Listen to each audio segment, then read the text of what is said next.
الله الرحمن الرحيم ذلك الكتاب لا ريب فيه هدى للمتقين صدق الله مولانا العظيم. بارگاہ رسالت مآب میں ہدیہ درود شریف پیش فرمائیں. الصلاۃ والسلام علیک یا سیدی یا رسول اللہ وعلی آلک و اصحابک یا سیدی یا حبیبی یا حبیب اللہ. آقا کریم صلی اللہ علیہ وسلم ارشاد فرماتے ہیں جو میری ذات اقدس پر دنیا میں رہتے ہوئے ہدیہ درود شریف پیش کرتا ہے، قیامت کے دن یہ درود شریف پل صراط پر اس کے لیے نور کا کام دیتا ہے. ان تاریک راستوں کو اگر روشن بنانا چاہتے ہیں تو خلوت اور جلوت میں کثرت اور محبت کے ساتھ بارگاہ حبیب میں ہدیہ درود شریف پیش کیا کریں. الصلاۃ والسلام علیک یا سیدی یا خاتم النبیین وعلی آلک و اصحابک یا سیدی یا جد الحسن والحسین. حمد و صلات کے بعد قابل قدر قابل فخر آج کی اس محفل مقدس کے ہمارے مہمان عارف العزیز حضرت العلامہ قبلہ پیر محمد کامران اسلم صاحب چشتی بولوی. میں سوچ رہا تھا آپ چشتی اور بولوی پہلے بھی تھے. چشتی مزاج میں شعر و شاعری کا ایک خوبصورت جو ادائیگی کا انداز ہے یہ ایک منفرد ہے، لیکن جب سے حضرت چراغ دہلی کی نسبت آپ کو نصیب ہوئی ہے تب سے محفلوں میں اور برملا اس چشتی مزاج کا اثر دیکھنے میں نظر آتا ہے. اللہ تعالیٰ حضرت کے مفضل میں شرف میں مزید برکتیں عطا فرمائے. محفل میں تشریف فرما ہیں سید احمد رضا شاہ صاحب، میرے انتہائی عظیم بھائی قابل قدر حضرت مولانا قبلہ شوکت امینی صاحب اور آپ کی اس مسجد کے امام مکرم مولانا قاری افتخار صاحب. اللہ تعالیٰ ان علماء ان ذی قدر حضرات کا سایہ ہمارے سروں کے سلامت فرمائے. وقت کے دامن میں انتظار ہے. آپ پوری دل جمی کے ساتھ جس طرح سابقہ نشستوں میں تشریف فرما ہوتے ہیں آپ توجہ دیں گے. چند باتیں آپ کی خدمت میں عرض کروں گا. دعا ہے اللہ حق میری زبان پہ جاری فرمائے. ذالک الکتاب لا ریب فیہ. اللہ جل وعلا ارشاد فرماتا ہے اس کتاب یعنی قرآن کے اندر کسی قسم کا شک نہیں ہے. یہ شک والی کتاب نہیں ہے بلکہ شک کو دور کرنے والی کتاب ہے. لا ریب ہے، بے عیب ہے، اس کی برکتیں بے حساب ہیں. جس حبیب کے سینے میں یہ نازل ہوئی ہے یار سے نسبت حاصل ہونے سے پہلے بھی بے عیب تھی اور نسبت یار نصیب ہونے کے بعد اس کی برکتوں کا حساب تو کسی شمار میں آ ہی نہیں سکتا. اور اس کے اندر کسی قسم کا شک نہیں ہے.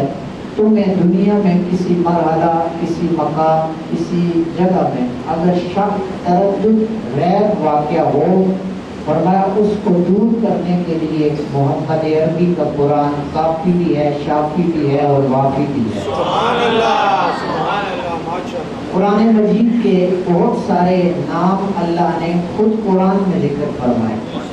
کتاب، ذالک الکتاب، یہ کتاب بھی قرآن کا ایک نام ہے.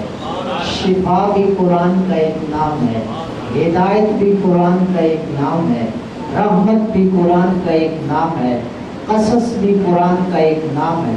کثیر تعداد میں ہمارے علماء مفسرین نے اس کے نام خود قرآن کے اندر جو مذکور ہیں ان کی ایک فہرست تیار کی ہے. بہرحال ذالک الکتاب لا ریب فیہ، اس کتاب کے اندر کسی قسم کا شک نہیں ہے. اللہ نے یہ ہمارے آقا مولا صلی اللہ علیہ وسلم کو عطا فرمائی. اب کتاب وہ چیز ہوتی ہے جس میں مختلف مضامین، مختلف ابواب، مختلف لیسن جمع کیے جائیں، اسے کتاب کا نام دیا جاتا ہے۔ یہ دنیا کا ایک معنی ہے، لغت کا ایک مفہوم ہے۔ اللہ فرماتا ہے یہ جو کتاب ہے یہ کسی دنیا دار کی جمع کی ہوئی نہیں ہے، بلکہ پروردگار کی جمع کی ہوئی ہے۔ اسے ہم نے نازل کیا۔ مالک اس کی شان کیا ہے؟ فرمایا اس کی شان سن لو، لا ریب فیہ، اس میں کسی قسم کا شک نہیں ہے۔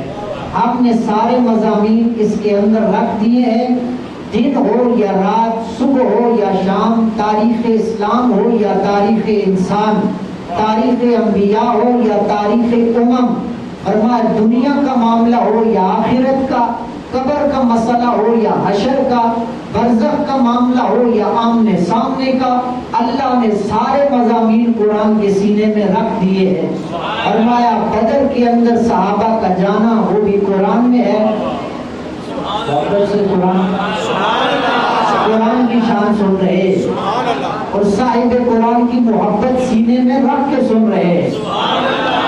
بدر میں صحابہ کا جانا ہو، اللہ کا فتح کے لیے فرشتوں کو اتارنا ہو، فرمایا یہ بھی قرآن میں ہے۔ یار کے ساتھ یار کے پیارے یار غار کا غار میں جانا ہو، یہ منظر بھی قرآن میں ہے۔ پھر عمر کو اسلام میں لانا ہو، لاتے وقت جو رب نے خوشخبری کی آیت آل ایمان کو عطا فرمائی، محبوبہ پریشان کیوں ہوتے ہو، غمگین کیوں ہوتے ہو؟ یا ایھا النبی حسبک اللہ ومن اتبعک من المؤمنین، اللہ بھی تجھے کافی ہے اور اسلام کی خدمت اور اسلام کی مدد کے لیے ابھی عمر بھی تمہیں عطا کیا جا رہا ہے۔ اللہ بھی کافی ہے، اللہ کا بندہ عمر بھی کافی ہے۔ میں نے کہا اسلام کی خدمت کے لیے رب کا قرآن فرماتا ہے اللہ بھی کافی ہے۔ جب اللہ بھی کافی ہے، یار لوگ کہتے ہیں اللہ ہی کافی ہے، سنی کہتا ہے اللہ بھی کافی ہے اور اس کے کافی بنانے سے عمر بھی کافی ہے۔ میں نے کہا یارو بات آسانی سے اور جلدی سے سمجھنا چاہتے ہو، بریکٹ میں رکھ کے یہ بات طالب علم آپ کی خدمت میں عرض کر رہا ہے، وہ مالک بڑا ہو کے وہ لا یحتاج کی شان کا مالک ہے، وہ غیر محتاج ہے، نبی ولی اس کے محتاج ہیں۔ وہ بے نیاز ہو کر اپنے محبوب جس کے اختیار میں کائنات کے سارے خزانے ہیں، نبی اس کے پیچھے ہاتھ باندھ کے کھڑے ہیں، وہ بے نیاز اپنے حبیب کی خدمت کے لیے سارے اختیار ہونے کے باوجود کہتا ہے اسلام میرا ہے، دین میرا ہے، محبوبہ اس کی خدمت کے لیے عمر دے رہا ہوں۔ جب اختیارات کے ساتھ مالک خدمت اسلام کے لیے کافی بناتا ہے عمر کو، ہمارے قبضے میں تو اختیار بھی کوئی نہیں ہے۔ سمجھنے والے بیٹھے ہیں، بات سمجھانا چاہتا ہوں، وہ بے نیاز ہو کر خدمت اسلام کے لیے عمر کو پسند کر کے عمر کو یار کے قدموں میں لا رہا ہے۔ شرک اور بدعت نہیں بلکہ عین توحید ہے۔ تو ماننا پڑے گا اگر محتاج ہو، اگر کوئی پریشان ہو، اپنی پریشانی کے لیے کائنات کے مختار مصطفیٰ کو پکارے اور بلائے، یہ بھی عین اسلام ہے۔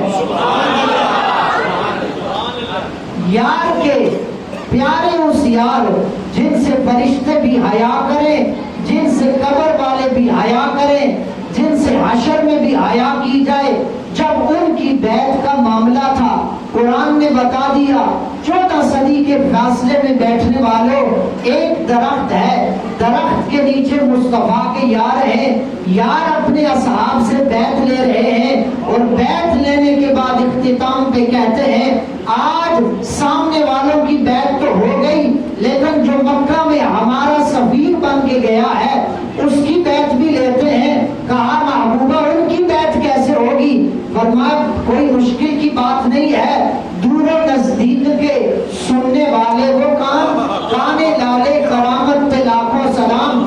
جب ہمارے کان دور و نزدیک کا سن لیتے ہیں تو دور و نزدیک کا دیکھ بھی لیتے